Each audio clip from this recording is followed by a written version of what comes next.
नमस्कार, मैं हूं आपके साथ शिप्रा झा। आप सभी दर्शकों का अन्नदाता के कार्यक्रम में स्वागत करती हूं। किसान का जीवन बहुत ही मुश्किल होता है। वो अपने खेतों में लंबे समय तक काम करता है, उसका ध्यान सदैव फसल में ही लगा रहता है। वे अपनी कड़ी मेहनत की ताकत पर अपना जीवन व्यतीत करते हैं और ऐसे ही किसानों की प्रगति के लिए हम खेती बाड़ी से जुड़ी हुई बहुत सी नई लाभकारी जानकारियां हर रोज सुबह लेकर आते हैं। तो चलिए कार्यक्रम शुरू करने से पहले देखते हैं क्या है आज के अन्नदाता में। जीरा की फसल में कीट रोगों का नियंत्रण करके लें अधिक पैदावार।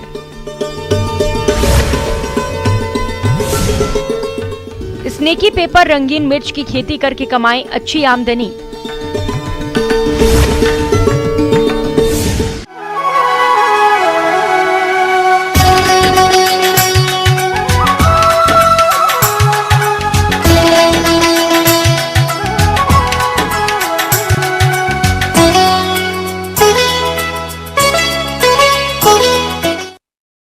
जीरे का इस्तेमाल लगभग हर घर में हर दिन हर किसी न किसी रूप में किया जाता है और किसानों को इसका अच्छा बाजार भाव भी मिलता है। लेकिन इस फसल में कीट रोगों का प्रकोप कुछ अधिक होता है जो फसल को भारी नुकसान करते हैं। तो किसान भाइयों, जीरे की फसल में कौन कौन से कीट रोग लगते हैं और इनकी रोकथाम आप कैसे करें, देखिए हमारी ये खास रिपोर्ट।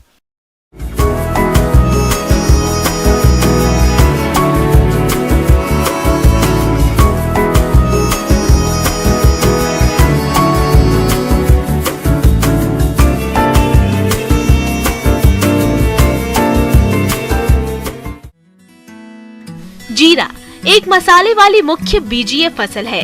इसका उपयोग कई तरह के व्यंजनों में खुशबू उत्पन्न करने के लिए किया जाता है। इसके अलावा इसे खाने में कई तरह के उपयोग में लाया जाता है, जिसमें से कुछ लोग इसे पाउडर या भूनकर खाने में इस्तेमाल करते हैं। इसका सेवन करने से पेट संबंधी कई तरह की समस्याओं से छुटकारा मिल जाता है।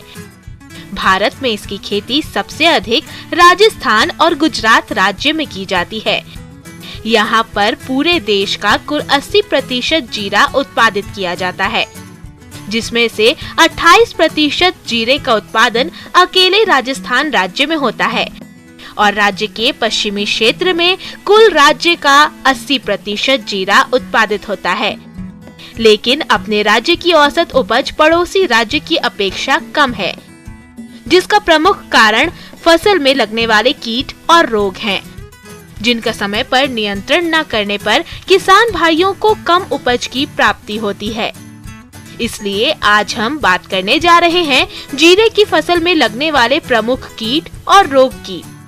तो जीरे की फसल में जिस कीट का प्रकोप अधिक देखने में आता है वो है माहू, जिसे हमारे कुछ किसान भाई मोयला, चैंपा जैसे नामों से जानते हैं।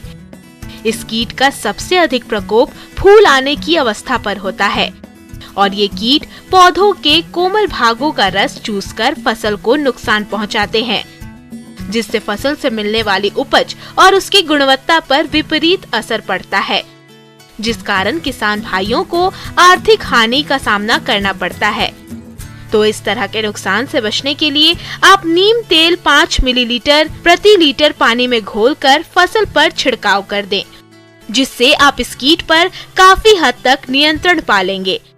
लेकिन यदि आपकी फसल में इस कीट का प्रकोप ज्यादा देखने में आ रहा है तो फिर आप इस कीट के रासायनिक नियंत्रण के लिए इमिडाक्लोप्रिड की 0.5 लीटर मात्रा प्रति लीटर पानी या एसीफेट की 750 ग्राम मात्रा 500 लीटर पानी में घोल बनाकर प्रति हेक्टेयर फसल पर छिड़काव कर दें और आवश्यकता पड़ने पर 10 से 15 दिन बाद दूसरा छिड़काव कर दें, जिससे आप इस कीट पर नियंत्रण पा लेंगे। किसान भाइयों, अब बात करते हैं रोग नियंत्रण की। तो जीरा की फसल को जिस रोग से अधिक नुकसान होता है वो है झुलसा रोग। ये एक कवक जनित रोग है, जिसका प्रकोप फसल में पुष्पन शुरू होने के बाद अगर आकाश में बादल छाए हो और नमी बढ़ जाए तब इस रोग के फसल में आने की संभावना काफी बढ़ जाती है। इस रोग में पौधों की पत्तियों और तनों पर गहरे भूरे रंग के धब्बे बन जाते हैं और पौधों के सिरे झुके से नजर आते हैं। इसके अलावा रोग की उग्र अवस्था में रोगी पत्तियां झुलसी हुई दिखाई देती हैं। किसान भाइयों, रोग ग्रसित पौधों में या तो बीज बनते ही नहीं हैं और बनते भी हैं तो छोटे और सिकड़े हुए होते हैं। इस रोग के अधिक प्रकोप की स्थिति में पूरी फसल झुलसकर मर जाती है। अनुकूल वातावरण होने पर ये रोग इतनी तेजी से फैलता है कि फसल को बचाना लगभग मुश्किल हो जाता है। इसलिए मौसम के बदलाव आते ही बीमारी के आने की संभावना होने पर दवा का छिड़काव करके फसल को बचाया जा सकता है। किसान भाइयों, इस रोग के नियंत्रण के लिए मेन्कोजेब 1.5 से 2 ग्राम प्रति लीटर पानी में घोलकर फसल पर छिड़काव करें, जिससे आप इस रोग पर नियंत्रण पा लेंगे। इस तरह किसान भाइयों, आप यदि इन बताए गए फसल सुरक्षा उपायों को अपनाते हैं तो आप अपनी फसल को कीट रोग मुक्त रखते हुए फसल से अच्छी क्वालिटी की अधिक पैदावार ले सकते हैं।